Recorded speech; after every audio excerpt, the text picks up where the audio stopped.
एक सरफेस से दूसरी सरफेस के बीच में जाने का लाइट थ्रू ट्रांसपेरेंट सरफेस। अगर कोई चीज ट्रांसपेरेंट है, ट्रांसपेरेंट बोले तो आप इधर से इधर देख पा रहे हो, ठीक है, शीशे के उधर नहीं देख पा रहे ना हम लोग, ये ट्रांसपेरेंट नहीं है। ट्रांसपेरेंट क्या है? ये ग्लास है, ठीक है, ये ग्लास ट्रांसपेरेंट है, मैं यहाँ से यहाँ देख पा रहा हूँ, ठीक है। तो अगर मैं एक जगह से दूसरी जगह देख पा रहा हूँ उसको मैं रिफ्रैक्शन ऑफ लाइट कहता हूँ, ठीक है। अभी कल हमने 3 केस पढ़े हैं, उनको ध्यान से देखना है। 3 केस क्या होते हैं कि फॉर एग्जांपल अगर मैं रेयरर से डेंसर मीडियम में जा रहा हूँ। अब रेयरर मीडियम और डेंसर मीडियम क्या होता है? रेयरर मीडियम का मतलब है जहाँ पे पार्टिकल दूर दूर है। फॉर एग्जांपल एयर में पार्टिकल बहुत दूर दूर है ना। पानी अगर मैं लूँ तो पार्टिकल बहुत चिपक के है ना, और आइस ले लूँ तो और चिपक के है। तो आइस, वाटर ये डेंसर मीडियम हो गए, एयर जो हुआ वो रेयरर मीडियम हो गया, ठीक है। डिटेल देखना। अब जब भी हम रेयरर टू डेंसर जाते हैं तो हम टुवर्ड दी नॉर्मल जाते हैं। ये जो बीच में लाइन खींचते हैं उसको नॉर्मल कहते हैं। ये भी कल पढ़ाया है, इसको देखना ध्यान से, इसको नॉर्मल कहते हैं। तो फिर डेंसर टू रेयरर कैसे मूव होता है कल की वीडियो में देखने का है। अब देखो मिराज क्या होता है। ऐसा कभी कभी होता है ना, गर्मियों के दिन में डेजर्ट कौन गए घूमने, रेगिस्तान गए हो कभी, या बहुत गर्म जगह कहीं, ठीक है। उधर क्या होता है कि ना ऐसा लगता है हमें दूर कहीं पानी है पर पानी होता नहीं है। ये कभी वो किया है? या फिर ये आग जल रही होती है, तो ऐसे पार्टिकल हमें ऐसे हिलते हिलते दिखते हैं क्या, ठीक है। अब देखो चक्कर क्या होता है ना, फॉर एग्जांपल तुम यहाँ पर खड़े हो, यहाँ पे बहुत गर्मी है, बहुत गर्मी मतलब रेगिस्तान है, ठीक है। रेगिस्तान में क्या होता है, पानी तो है नहीं। अब बंदे को क्या लगता है कि यहाँ पे पानी है। अब ये होता है इल्यूजन का मतलब होता है धोखा या छलावा। अब मिराज का मतलब है कि यहाँ पे पानी नहीं है तब भी मुझे पानी दिख रहा है। ऐसे कैसे हो गया? ऐसा ना रिफ्रैक्शन की वजह से होता है। देखो होता क्या है, ये बंदा यहाँ पे कोई चीज देख रहा है, ठीक है, यहाँ पे हीट ज्यादा है,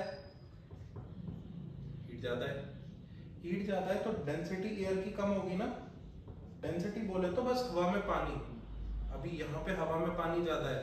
ऐसा होता है ना, बरसात में कपड़े हमारे देर में सूखते हैं, क्यों? क्योंकि हवा में पानी होता है। पर गर्मियों में हमारे कपड़े जल्दी सूख जाते हैं, क्यों? क्योंकि हवा में पानी कम होता है। हवा में पानी कम है, दैट मीन्स उसकी डेंसिटी कम है। जब भी डेंसिटी कम है तो उसको हम रेयरर मीडियम कहते हैं। क्या कहते हैं? Rarer medium. जब भी हवा की डेंसिटी कम है उसको मैं रेयरर मीडियम कहता हूँ, ठीक है। अब देखो यहाँ है हवा रेयर, यहाँ है हवा डेंस, ठीक है। तो ऐसे लाइट आनी चाहिए थी, पर लाइट ना थोड़ी बेंड हो जाती है। हमें लाइट की वजह से ही चीजें दिखती है ना। अगर मैं ये क्लास की लाइट बंद कर दूं तो मेरे को लाइट कुछ नहीं दिखेगा ना। तो हमें जो भी चीज दिखती है वो लाइट की वजह से दिखती है ना, ठीक है। अब मेरे को ये चीज यहाँ दिखनी चाहिए थी, यहाँ दिख रही है। और ऐसा तो है नहीं कि एयर जो है उसकी डेंसिटी सेम ही रहेगी। वहां पे टेम्परेचर तो ऊपर नीचे होता रहेगा, मॉइस्चर भी ऊपर नीचे होता रहेगा। तो मेरे को ये हिलता हुआ दिखता है, तो मेरे को ये इल्यूजन होता है कि भाई यहाँ पे पानी है। पर वहां पे मैं पहुंचता हूँ तो डेंसिटी बराबर हो जाती है मेरी आंखों की, जहाँ पे है और यहाँ की डेंसिटी बराबर हो जाती है। मेरे को लगता है पानी नहीं है। अब ऐसे ही ना तारे जो चमकते हैं ना, सेम ये रिफ्रैक्शन की वजह से ही होता है। क्या होता है, ये बंदा खड़ा हुआ है, ठीक है, ये वेदांत खड़ा हुआ है, चांद तारे की पोजीशन यहाँ थी। अब तारे जो होते हैं वो हमसे बहुत दूर है, बहुत दूर मतलब मिलियंस ऑफ किलोमीटर दूर है। अब वहां पे वो बैठे हुए हैं, ठीक है। अब मुझे एक बात बताओ, जहाँ पे तारे हैं वहां एटमॉस्फेयर है क्या? नहीं है ना। नेक्स्ट, अगर मैं यहाँ पे देख रहा हूँ, यहाँ पे एटमॉस्फेयर नहीं है, ऑक्सीजन नहीं है बाहर। अगर होती तो स्पेसशिप में जो लोग जा रहे होते उनको मास्क लगा के ऑक्सीजन लेने की जरूरत नहीं पड़ती, ठीक है। वहां पे चीजें अगर एटमॉस्फेयर नहीं है तो वहां की डेंसिटी कम होगी हमारे से, है ना? तो एयर नहीं है। अब वहां की डेंसिटी अगर कम होगी तो इसको मैं रेयरर मीडियम कह दूं, और यहाँ पे जहां ये वेलान खड़ा है इसको डेंसर मीडियम कह दूं। ये डेंसर है, ये हो गया रेयरर। तो लाइट जो है रेयरर टू डेंसर किधर मूव करती थी? अगर रेयरर टू डेंसर आ रही है, अगर हम पुणे मेट्रो से बॉम्बे लोकल में जा रहे हैं तो हम टुवर्ड द नॉर्मल जाते थे, ठीक है। टुवर्ड द नॉर्मल का मतलब है ये लाइट ऐसे शिफ्ट हो जाएगी, तो मेरे को तारा यहाँ दिखेगा, तारे की पोजीशन यहाँ है, तारा यहाँ दिखेगा। तुम दोनों को कम रिलेट हो पा रहा होगा, पर जब थोड़ा पढ़ाई करोगे वो वाली लास्ट वीडियो उसको देखना ध्यान से, तो तुम्हें पता चलेगा क्या हो रहा है। अब देखो रियल पोजीशन से यहाँ आ जाएगा, ठीक है। अब तारा यहाँ था, मुझे यहाँ दिख रहा है, पर इससे तो मेरे को पोजीशन ही पता चली, हाथ हटाओ वाले, तो इससे तो मेरे को पोजीशन ही पता चली, पर तारा चमक भी रहा है, इसका मतलब तारा हिल भी रहा होगा ना। अब हिल क्यों रहा है? ये समझा कि तारा यहाँ था, यहाँ क्यों दिख रहा है? क्योंकि ये रेयरर मीडियम हो गया, वो डेंसर मीडियम हो गया, तो मेरे को टेढ़ा दिख रहा है। पर ये तो मेरे को चमकता दिखता है, तो चमकता क्यों दिखता है फिर? उसका वो ये चलो क्या है? क्या है? उसका वो काम ही चलो नहीं, चमकना काम नहीं है, वो बस लाइट देना काम है।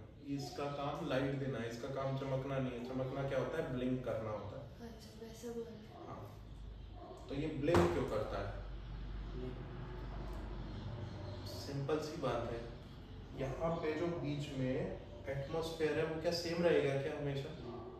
नहीं रहेगा ना, कभी हवा चलेगी, कभी बरसात आ जाएगी, कभी एटमॉस्फेरिक कंडीशन चेंज होगी, है ना। तो जब भी एटमॉस्फेरिक कंडीशन चेंज होगी तो बीच का रिफ्रैक्टिव इंडेक्स चेंज होगा। रिफ्रैक्टिव इंडेक्स इस पर डिपेंड करता था वेलोसिटी पे, ये भी लास्ट क्लास। तो रिफ्रैक्टिव इंडेक्स चेंज होगा, उसकी वजह से ये हमें ब्लिंक करता दिखेगा। अब देखो आंसर लिखते कैसे हैं कॉपी में, क्या आएगा? Explain twinkling of star. Twinkling का मतलब चमकना of star, that means blinking of star. क्या लिखेंगे? Star is present at very large distance from earth. Star जो है वो हमारी धरती से बहुत दूर है। अब ये कैसा बिहेव करता है? As a point source. Point source का मतलब वो इतना दूर है, फॉर एग्जांपल अगर मेरी गाड़ी 1 किलोमीटर दूर खड़ी है तो मेरे को वो छोटी सी दिखेगी ना।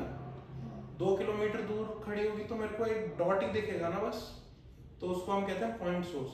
कोई चीज बहुत दूर है तो मेरे को पॉइंट सोर्स दिखती है। फॉर एग्जांपल गौरी ने अपने घर का बल्ब जला रखा है और वो 1 किलोमीटर दूर से देख रही है, तो उसे एक छोटी सी लाइट दिखेगी ना, इतनी सी।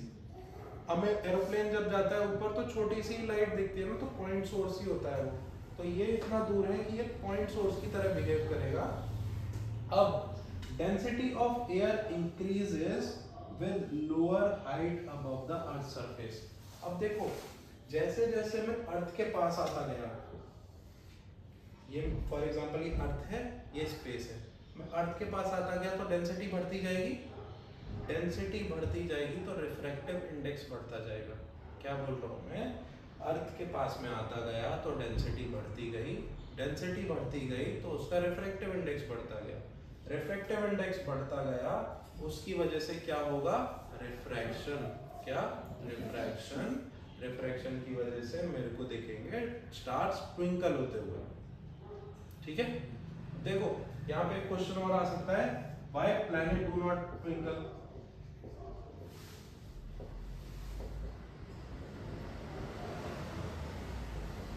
ऐसा कभी देखा है मरकरी को ट्विंकल करते हुए? मरकरी तो देख ही नहीं पाएंगे ना हम लोग, पर टेलीस्कोप से हम लोग प्लैनेट देख लेते हैं। जो बहुत बड़े बड़े टेलीस्कोप होते हैं ना, उससे प्लैनेट्स देखे जा सकते हैं। वो जलते हुए देखे किसी में? नहीं। क्यों? सेम रीजन है क्या? पर वो दिखता भी नहीं है, वो विजिबल है। चलो ठीक है, अगर दिखता होता तो ट्विंकल करता।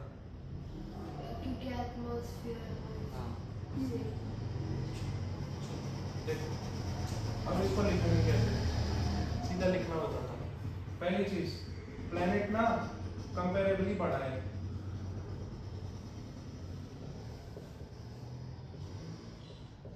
प्लैनेट बड़ा है ना किससे, स्टार से, वर्सेस स्टार बड़ा है, और ये ना ग्रुप है लाइट का।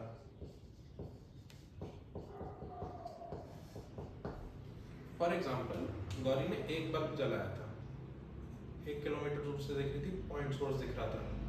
अगर दिवाली है और उसने पूरा घर पे पूरी लाइटिंग कर दी तो क्या पॉइंट सोर्स दिखेगा? आधा पॉइंट सोर्स दिखेगा नहीं ना, वो तो ग्रुप ऑफ लाइट दिखेगी। तो ग्रुप ऑफ लाइट के टेढ़ा मेढ़ा होने के चांसेस कम हो जाएंगे, है ना। तीसरी चीज ये होता है नियरर टू अर्थ। यहां हमने क्या पढ़ा है ट्विंकलिंग ऑफ स्टार में कि ये पॉइंट सोर्स की तरह बिहेव करता है, तो ये पॉइंट सोर्स की तरह बिहेव नहीं करेगा।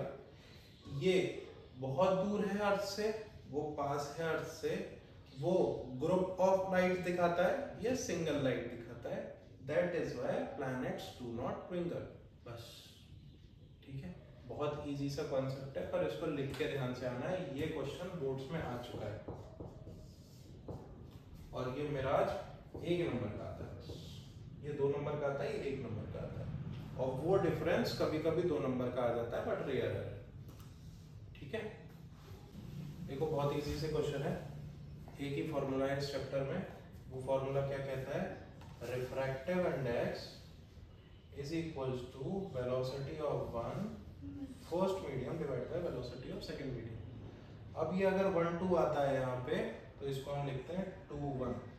That means refractive index of medium 2 with respect to medium 1, पर इसको लिखते उल्टा है, वेलोसिटी 1 वेलोसिटी 2। ठीक है, तो अब देखो light travel with velocity 1.5 into 10 to the power 8 metre पर सेकंड।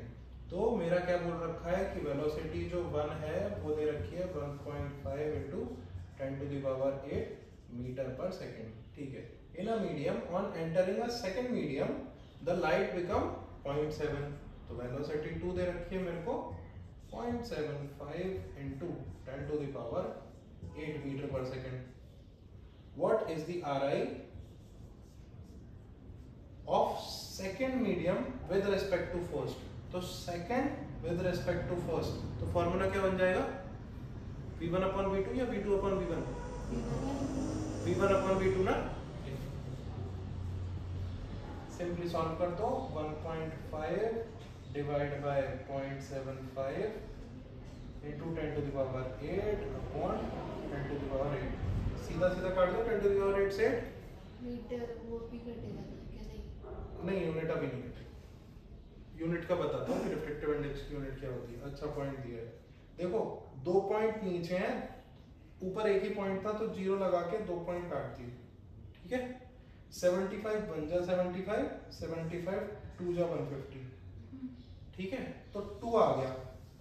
अब ऊपर भी मीटर पर सेकंड था, नीचे भी मीटर पर सेकंड था, तो मीटर पर सेकंड से मीटर पर सेकंड हट जाना चाहिए। इसका मतलब रिफ्रैक्टिव इंडेक्स की यूनिट नहीं होती। क्या बोल रहा हूं मैं, रिफ्रैक्टिव इंडेक्स इज यूनिटलेस।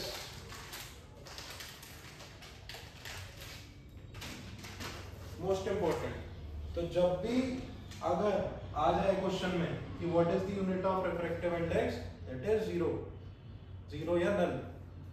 0 तो नहीं बोलेंगे, पर रिफ्रैक्टिव इंडेक्स की डायमेंशन लेस होता है ना। ठीक है, ये तो इजी था। ठीक है, अब एक सिंपल सा क्वेश्चन है, ये देखो, the absolute RI refractive index कितना दे रखा है, 1.36। वेलोसिटी ऑफ लाइट एक दे रखी है वेलोसिटी, दूसरी नहीं, और दूसरी नहीं दे रखी, निकल जाएगा। वेलोसिटी ये दे रखी है और वेलोसिटी 2 नहीं दे रखी है। मेरे को और कुछ निकालना ही नहीं है, सिंपल सा करना है मेरे को।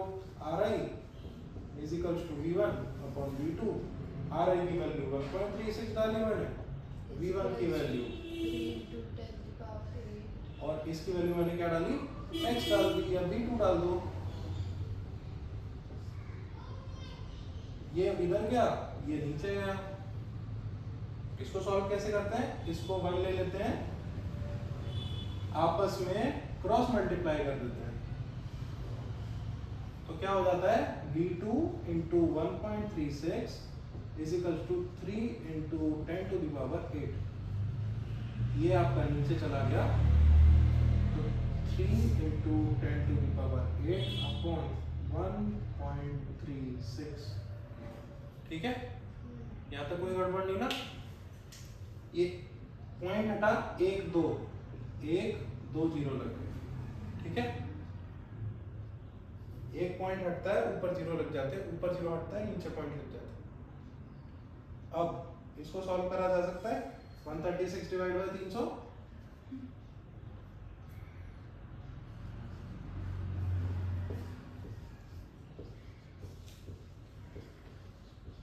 सॉल्व कर दो, आंसर निकाल दो। आंसर के आगे मीटर पर सेकंड लगाना नहीं भूलने का है। देखो total internal reflection most important आना ही है पेपर में। ठीक है, इसको TIR भी बोलते हैं। TIR का मतलब है, इसकी डेफिनेशन कैसे लिखते हैं? डेफिनेशन ऐसे लिखते हैं, when a light goes from denser to rarer medium it reflect back to denser medium when incident angle is greater than critical angle. अब देखो इतनी हार्ड सी डेफिनेशन है, कैसे याद होगी? इसलिए समझ लेते हैं। देखो कुछ नहीं हो रहा है, कल हमने 3 केस पढ़े हैं।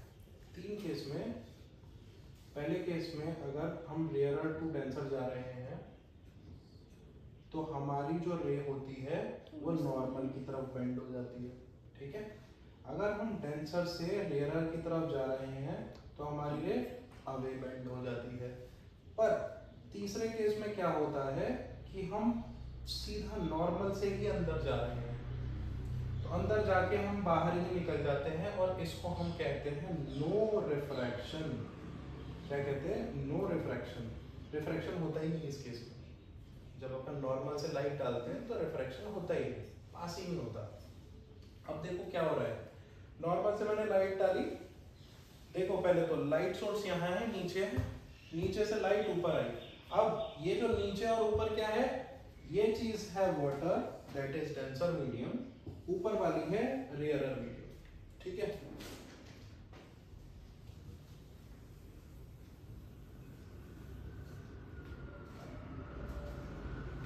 ऊपर वाली रेयरर, नीचे वाली डेंसर।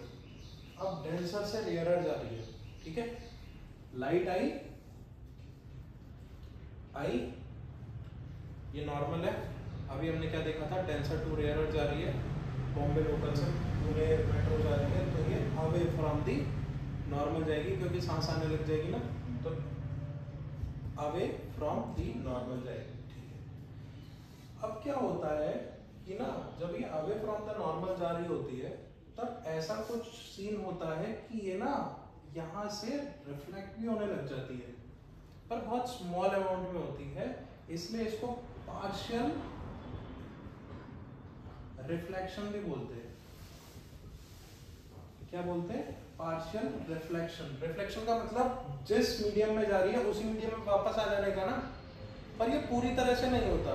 पार्शियल मतलब होता है आधा, आधा या आधे से कम, या फिर इसको पूरे से कम बोल दूं। पार्शियल मतलब पूरे से कम। अब देखो, अगर ये लाइट रे आई, बाहर निकल गई, थोड़ी सी रिफ्लेक्ट हो गई, इसको मैंने पार्शियल रिफ्लेक्शन बोल दिया।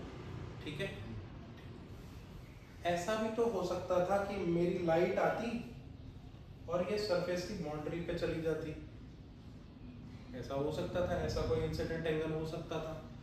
ऐसा कोई भी इंसिडेंट एंगल जहां से तुम्हारा रिफ्लेक्टेड एंगल 90 डिग्री का हो जाए, उसको बोलते हैं क्रिटिकल एंगल। क्या बोलते हैं? Critical angle. अब इन केस ये इंसिडेंट एंगल इस क्रिटिकल एंगल से भी ज्यादा हो जाए, अगर ये एंगल बढ़ेगा तो ये एंगल ऐसे चला जाएगा। देखो पहले ये छोटा था, फिर ये थोड़ा बड़ा हुआ, फिर ये और बड़ा हुआ, ये इतना बड़ा हो गया कि ये क्रिटिकल एंगल से भी ज्यादा हो गया। तो क्रिटिकल एंगल पे यहाँ पे जा रही थी ना, तो जब ये बड़ा होगा तो ये भी नीचे जाएगी, तो ये जैसे जैसे नीचे जाएगी ये अपने ही मीडियम में लौट जाएगी और रिफ्रैक्शन होगा ही नहीं, रिफ्रैक्शन होगा ही नहीं, सीधा सीधा रिफ्लेक्शन हो जाएगा। इसको बोलते हैं हम टोटल इंटरनल रिफ्लेक्शन। इसका मतलब क्या है, जितनी लाइट अपन ने भेजी थी टोटल, वो अपने ही जिस मीडियम में भेजी थी उसी में रिफ्लेक्ट हो गई पूरी तरह से। लिखते कैसे हैं, when a light goes from denser to rarer medium, when a light goes from denser to rarer medium and incident angle I is greater than critical angle, खड़ी हो जाओ भाई, खड़ी हो जाओ, खड़ी हो जाओ, जल्दी खड़ी हो जाओ। When a light goes from denser to rarer medium and the angle of incidence is greater than critical angle, then the incident angle is greater than critical angle, then the light ray reflected back in the same medium। जब एक point source denser से rarer medium में जाती है और उसका incident angle critical angle से बढ़ जाता है, तो वो वापस उसी मीडियम में रिफ्लेक्ट हो जाती है। इसको टोटल इंटरनल रिफ्लेक्शन बोलते हैं। क्या आएगा question, what is total internal reflection? Diagram निकालने का है और ये लाइन लिख देने की है, बस 3 नंबर स्ट्रेट मिल जाते हैं इसमें। ठीक है, ये वाला बना लो।